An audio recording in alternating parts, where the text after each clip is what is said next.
I'm done being their pawn. My hand trembles as I grip the stair railing, the glossy pages of my bridal magazine crumpling under my other arm. I wasn't supposed to hear this. My client pitch ended early, and I'd come home to surprise them. Instead, their voices leak through the half-open kitchen door, slicing through my chest. "Lila will cover it all, like she always does." My sister Sophie's voice rings out, smug and syrupy. My parents' laughter follows, a sound that twists my gut. "We've already spread the word about the joint party," Dad says, pride thick in his tone. Her 10th anniversary deserves the spotlight as much as Lila's wedding. The magazine slips from my grasp, landing soundlessly on the rug. My breath hitches, shallow and sharp, as I press myself against the wall. 10 years of therapy, of learning to value myself, vanish in a heartbeat. I'm 8 again, watching Sophie unwrap my Christmas gifts while everyone claps for her generosity. I retreat silently to my car, collapsing into the driver's seat. The keys dangle in my hand, but I don't start the engine. I need Jake first. My finger hovers over his name.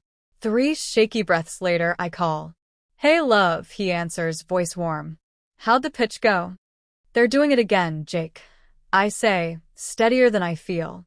But this time, I'm fighting back. 10 years ago, Sophie got engaged to Ethan. A month later, Mom sat me down, explaining Ethan's job loss meant they needed help with wedding costs.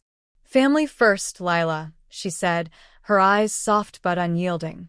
I handed over $20,000, my grad school fund. "You'll bounce back," Dad promised. I worked 3 jobs, dreams deferred, while Sophie twirled in a gown worth more than my rent. That night, as Sisters by Rosemary Clooney played, I vowed, never again. Now, Mom's casual dinner reeks of a setup.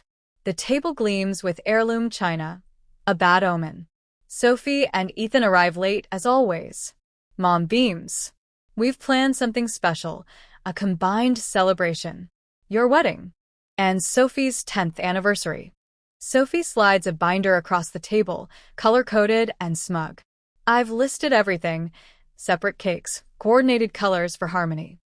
Jake's hand finds mine under the table. All eyes wait for my usual nod. "I'll consider it," I say. The room stills. Mom's smile falters.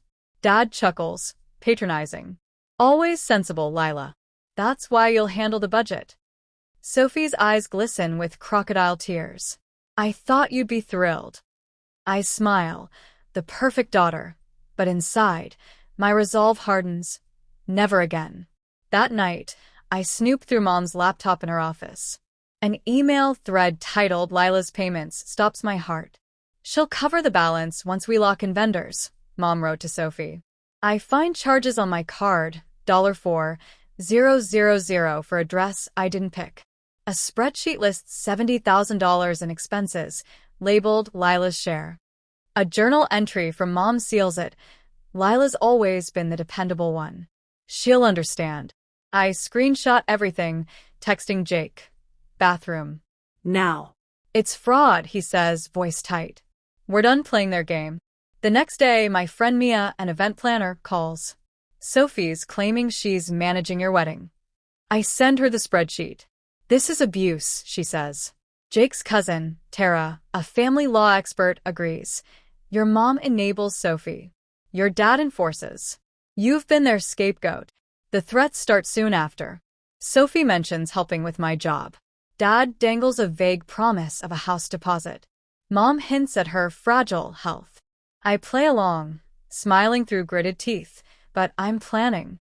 At the bridal shop, Sophie accidentally spills Merlot on my dress. "Oops," she smirks. "Good thing it's not paid for." I clench my fists as Mom coos. "We'll find one to match Sophie's vision." Later, Jake and I pivot to Plan B. At the venue, a lavish estate I never wanted, Dad boasts about 250 guests, far from our agreed 60. The manager slides a contract forward. "Just need signatures and the deposit." I pull out my evidence, unauthorized charges, emails, my $7,000 deposit limit. Jake and I sign together or not at all. Sophie scoffs. Since when do you decide anything? I lay out the fraud. You bankrupted my dreams once. Not again. I offer $7,000. Nothing more. Dad signs, his bravado fading. We secretly plan our real wedding, a quiet lakeside chapel with 25 loved ones. The day before, Sophie demands I arrive early for sister photos. I send staged texts, running late, zipper issue.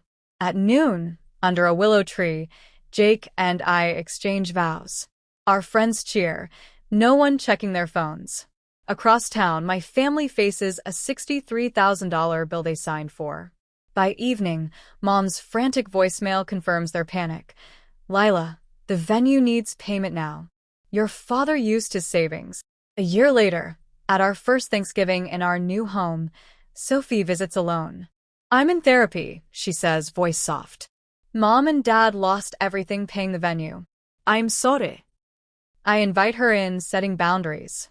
Later, Jake gifts me a framed receipt of our $7,000 deposit, our freedom ticket. I mentor young women now, helping them escape toxic cycles. Was I justified, or should I have confronted them head-on? What would you have done?